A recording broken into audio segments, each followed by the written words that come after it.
আসসালামাইকুম। আমি বিনয় কীর্তনিয়া। আমি trainer of south Asian safety solution.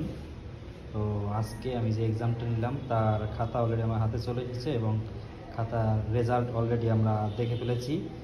তো খাতা আমার চেক করা শেষ হয়ে গেছে। এখন আমরা তার রেজাল্ট কে কত পেলো এবং পাস করেছে কিনা ফেল করেছে কিনা তাও দেখলাম।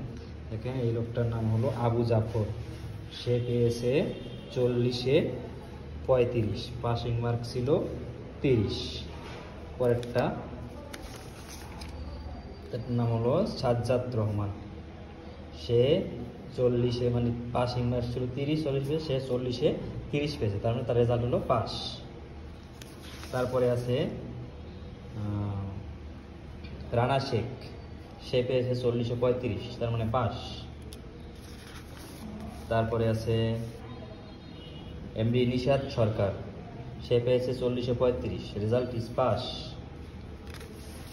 তারপরে আছেন রুহুল আমিন, 40-এ 30, তার মানে সে পাস। তারপরে আছেন এমডি আও রাবেদ হোসেন পিয়াও।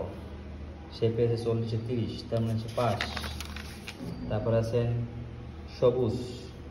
সে পেয়েছে 40-এ 35, রেজাল্ট হলো পাস।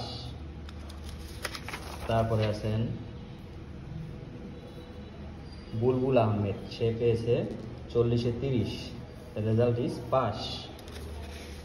শেষে যে ব্যক্তি আছে তিনি লিখেছেন এবং অনেক প্রশ্নের উত্তর দিতে পারেনি।